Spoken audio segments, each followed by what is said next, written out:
月村さん、次こちらのちょっと解説をお願いいたします。はい、こちら神戸大麻という担当でして、紀州徳川家に伝わった刀でございます。この神戸大麻もですね、箱から袋から折り紙から本当にもうその大名家に伝わった当時の一式がそのまま残っている非常に貴重な作品ですね。こちらもあれですね、健全そのものですね。はい、そうですね。なんかできたばっかりみたいなね。はい。現代刀ぐらいね、すごい完璧ですよね、状態が。ねえ、貴重な。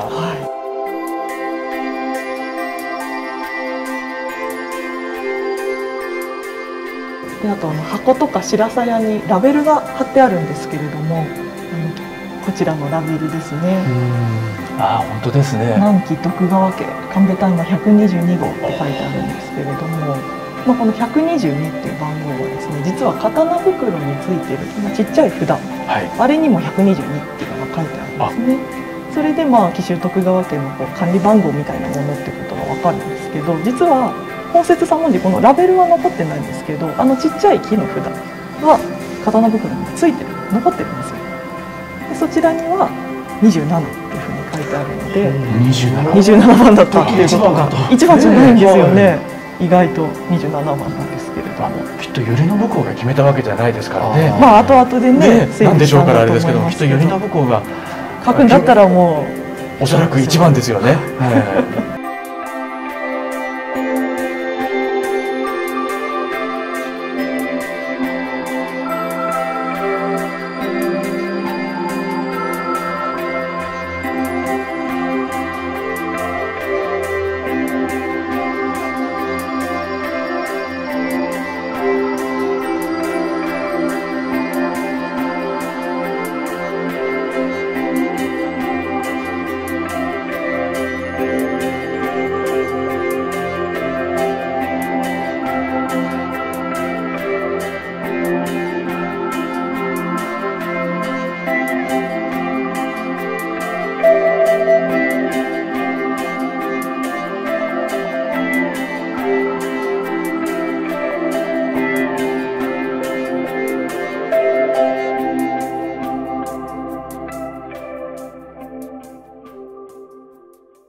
こちらの古文書はどういうものなんですか。はい、こちらは紀州徳川家の家老が記した日記帳なんですけれども、その中に実は公設左文字が出てくるということで今回展示してます。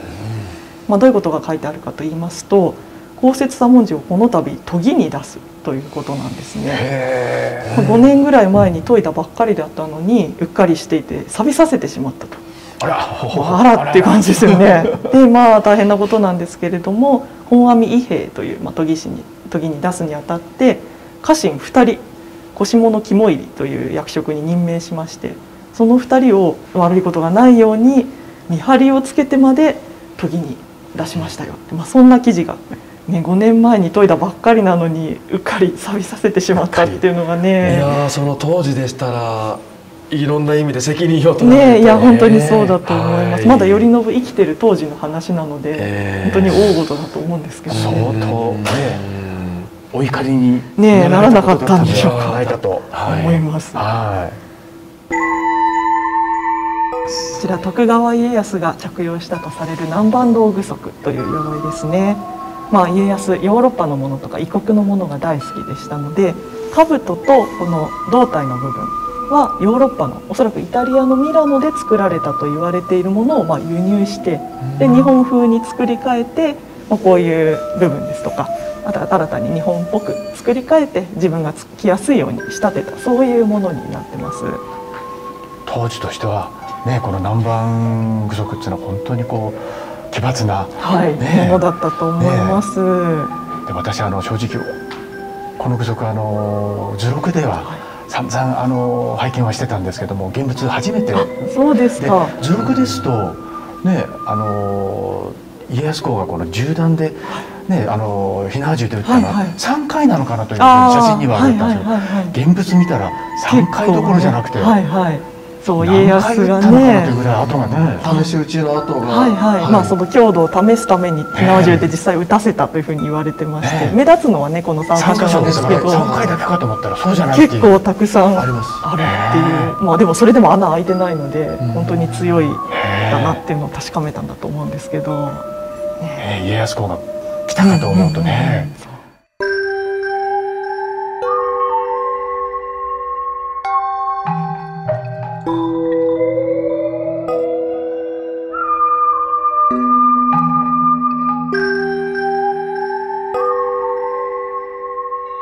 はい、こちら鎌倉時代の実長という太刀なんですけれども、和歌山県にある野上八幡宮というお宮さんがお持ちの作品ですね。江戸時代に実はこの刀盗まれてしまったことがありまして、その時に頼信がですね盗作をさせたと。で無事に泥棒捕まりまして刀身も発見されたんですけれども、その時もともとついていたこしらえがどうも売り払われてしまったのかなくなってしまったんですね。そこで頼信は新しくこの鳥の頭のついたこしらえというのを、この刀のために新調させて、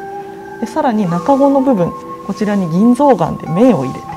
野上村八幡御太刀ということで持っている人の名前持っている場所の名前をしっかり書くことで、万が一今後また盗まれてしまうことがあっても無事に戻ってくるように、そういうふうなエピソードが一緒に伝わっている面白い刀ですね。また当時その将軍殿様の太刀を盗むなんてまた随分大胆なことをしたもんですね。そうですね。あといかにその頼信がこの刀を愛してたか、いわゆる銀象眼をわざわざ入れて、今でいうもう GPS つけて管理するぞぐらいの中でいかに愛してたかこの刀をね。実長っていうとこう入口にしまったこうすぐ蝶の葉というのが、すぐイメージですけども、これ見ましたらむしろ実長よりもなんか長光みたいな出来をした具の目でね、ちょっと片落ち具の目風の葉も混じってたりでね、素晴らしい、健全で豪壮なちょっと実長のイメージが変わりましたね、ような本当に名品ですね、こちらも。そうですね。はい、こちら分部志図という名物の刀でして、家康の遺品として家康が亡くなった後に頼信に譲られたそんな刀なんですね。前期の展示ではですね、家康がこの刀に合わせていたこしらえを展示していたんですけれども、後期ではその家康のこしらえを頼信が写したそっくりに写したこしらえの方を展示しております。注目するポイントはですね、この写したこしらえと一緒に貝塚がついている。じゃあなんでわざわざ貝塚があるのかということなんですが、その家康のこしらえも家康のこしらえを写した頼信のこしらえもどっちも川巻の塚なんですね。この川巻の塚ですと江戸城に登ることができない、そういう決まりがありましたので、それに代わる塚として糸巻の塚も、頼信がどうも作らせたのではないか、そんな想像もできる刀ですね。志図の刀ですけども、なんかいかにも、作風がもう志図の独壇場ですね。もう飛び焼きもあったりしてね、政宗に一番ねですね作が近い人だって言われてますけど、本当にすごい乱れてますね、激しい、さすが重要文化財でね、名物だけありますよね。あとさることながら地金のこの健全さもなかなか群抜いてますね。地金が心身とぐらい元気ですね。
日本刀の美、今回はいかがでしたでしょうか。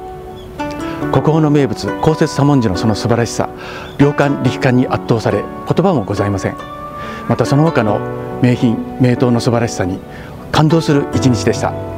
このような場をいただきました福山美術館の皆様、そしてご協力お力添えをいただきました皆様にこの場をお借りしましてお礼を申し上げたいと思います。本日はありがとうございました。